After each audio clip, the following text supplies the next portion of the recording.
Hello. Before we begin, I would like to make a few announcements. Do not modify the L1s and L2s. The L3s are the ones that you're going to be making and modifying yourself. Next, I would like you to take a look at the lab kit in eCampus and the lab manual. So just make sure you download that before we begin the lab. Before anything, I want you to connect your Wi-Fi adapter that you received on lab kit 1 to your computer. This will allow us to have an additional Wi-Fi network or connection that we can use to connect to the BeagleBone.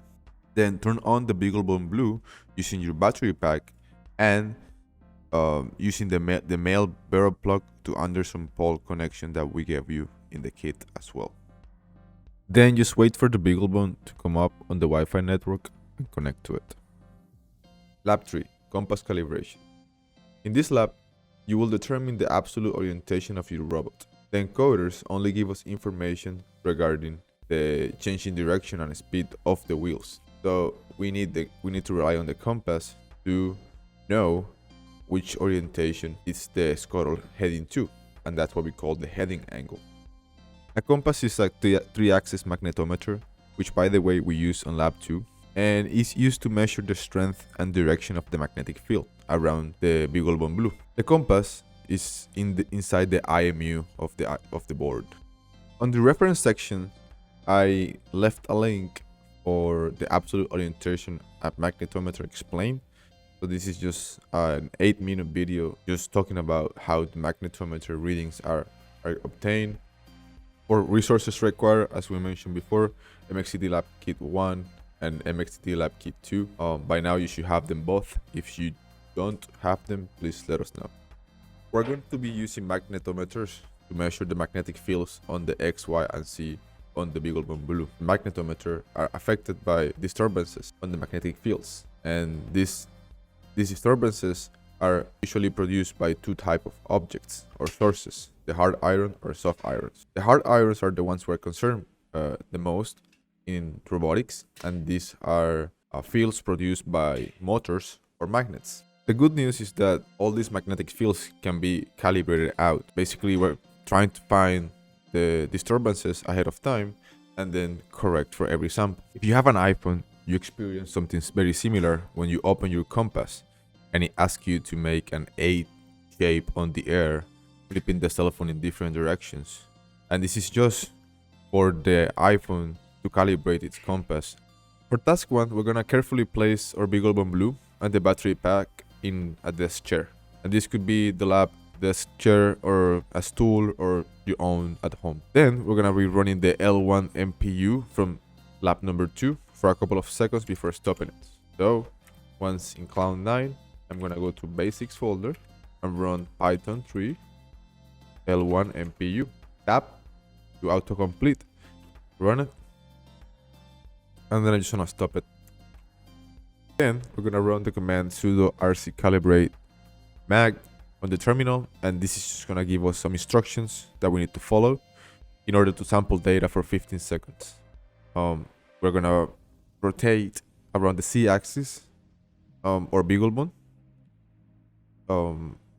and rotate it as many times as possible to collect enough data to have a good calibration. So we're gonna go back to eCampus and paste that command from here,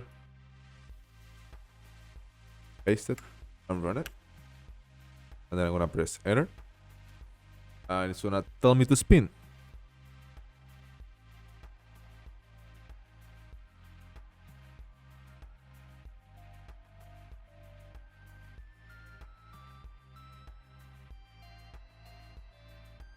And that's it. And that's how you calibrate the magnetometer. For task 2, we're gonna copy this command rctest MPU. We're gonna go back to our terminal. We're gonna paste it and run it. And we can see the acceleration data, gyro data, and magnetometer data represented in microteslas. And each number represents the X, Y, Z. Okay? So if you have a NAND on any of the X and Y, you will need to redo task 1 until you get something going like this. If you have nothing on the C component, it's okay. We are not gonna be using the C to use the compass. Next, we're gonna download the L2 heading.py from the Scuttle repository on GitHub. So L2 heading.py. I'm gonna go to raw, copy, go back to the Scuttle, Cloud9. Make sure I'm in the basics folder and wget paste.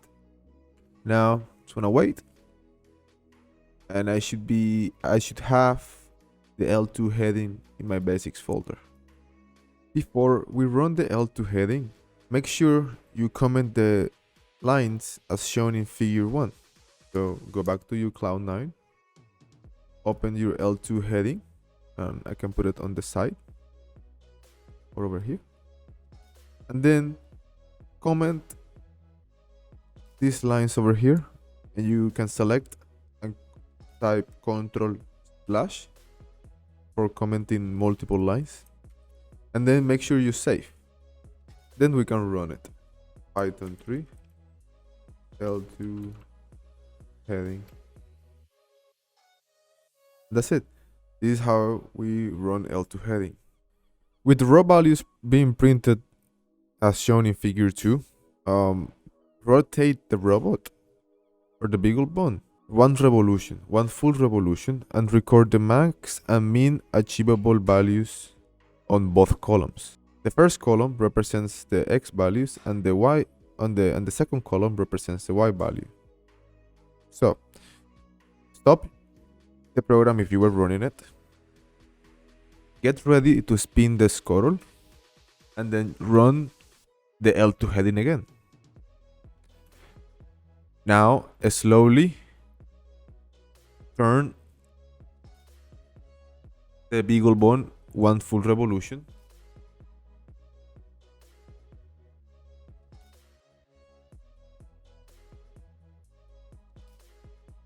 and then stop. Ctrl C. To record the maximum and minimum achievable readings, you go to Cloud9, and then you scroll up to when you started the previous command before you spin it. Now you're gonna look for the maximum and minimum values on the x and the maximum and minimum values on the y. That could range from a negative number to a positive number. Yes, 69 is the minimum x value, negative 69, and then our maximum x value, negative 69 to 65. So keep note of that. Then you just need to do the same for the y. Next, we're gonna override the existing x range and y range inside our level 2 heading.py script, and we're gonna rerun the L2 heading. So before we rerun it, make sure you go to Cloud9, go to the heading, and on lines 10 and 11 you will update with the ranges that you got. So in my case, I got negative 69 and 65 for my x, and for my y I had negative 39 and 52. These numbers, they vary among BeagleBones, so don't copy my numbers, just try yourself, because they're not gonna work for everybody. And then make sure you save. For step 3, we're going to verify for calibration and output to the GUI. So we first want to make sure that our while loop in our L2 heading looks like this. So just commenting out the print statements, but the last one. So going back to Cloud9, I'm gonna make sure everything is uncommented to start over. I'm gonna select this line, Ctrl/, and I'm gonna save it. That looks pretty similar to what the instructions said. And now I'm gonna run it. I'm gonna run the script. So I'm gonna go back to my Python script and rerun the L2 heading. I'm gonna be looking at something a little bit different. I'm printing the heading value, and This is the heading value right here. I'm printing on the screen the heading degrees variable.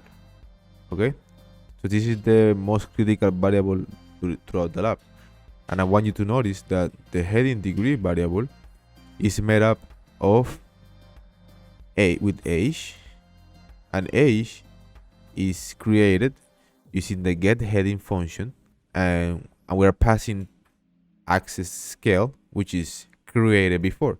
So I want you to notice that the heading degree number is the result of line 46, 48, and 49, and 50. Sorry. So when you are working on your own code, keep this in mind. In order to verify that the compass was successfully calibrated, we're going to be running the L2 heading.py and then making the USB port in our BeagleBond face north. And as I show you in 3.a, north means 0, south means positive negative 180, west means 90, and east means negative 90. Okay, so once I make my USB port face north, I'm gonna have something close to 0, and the acceptable range is plus minus 10. And then I make my USB port face south to get positive negative 180. Finally, to check off, you need to create your own L3 file to log the heading value, and also create an indicator in Node-RED to display this number. You can use the L3 telemetry.py code that we used on Lab 2 as a guidance on how to create your own Lab 3 script. For the logging of the heading number, I would recommend to not use the Node-RED2 function. I would recommend to use the unique file function or the temp file. And these two functions are inside the log script, the L2 log. So I'm going to use open L2 log. And these are the functions. These are all the functions used to log stuff. This is a good chance to get familiar with the log functions. They are doing basically the same thing, but the only difference is that the unique file function and the temp file function, they take one value.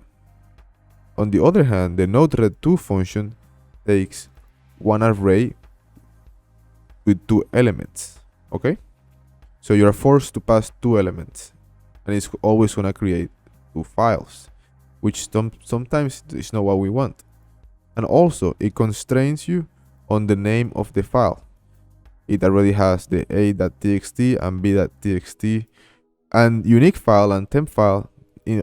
Not only they let you use a one element or use a single value, but also lets you specify the name of the file. Okay, so in L2 telemetry, if you take a look at line 22 and 23, I used the unique file function to log the X and Y acceleration. Yes, I did it individually instead of doing both at once, but this lets you have control over how you name the variables.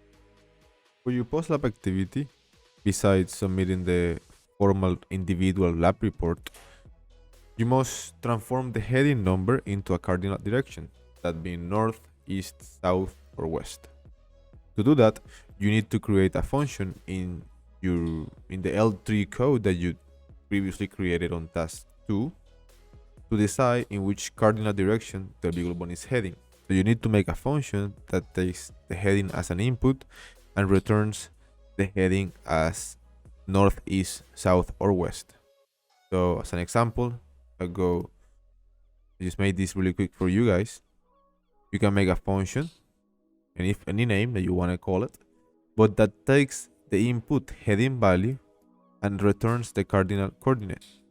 So you need to do the logic inside here, make that happen. You need to modify the while loop to log the cardinal direction as a text file, and then modify your Node-RED to display 2 things, the cardinal direction and the heading value. So things we're gonna be looking for: proper software, so that means the Python code and the flow. For the flow, if you go to Node-RED, you can, after you finish your flow and you know it's working, you go to the top right and you click export, and then you select the current flow that you have and you click formatted, and then you copy this to your clipboard and open any text editor and paste it, and then you can save it as a text file. Okay, and that's what you're going to be submitting in addition to the lab report and the code, the L3 code that you created. Make sure that your code contains names, date, and team number, and a little brief summary of what it does. Make sure that it imports the proper libraries, and then the script creates two log files: the heading as a number, as you done before, and then as a cardinal direction. In addition, that the flow displays these two things. So yeah, these are the things we're gonna be looking for in your lab report, and good luck with that.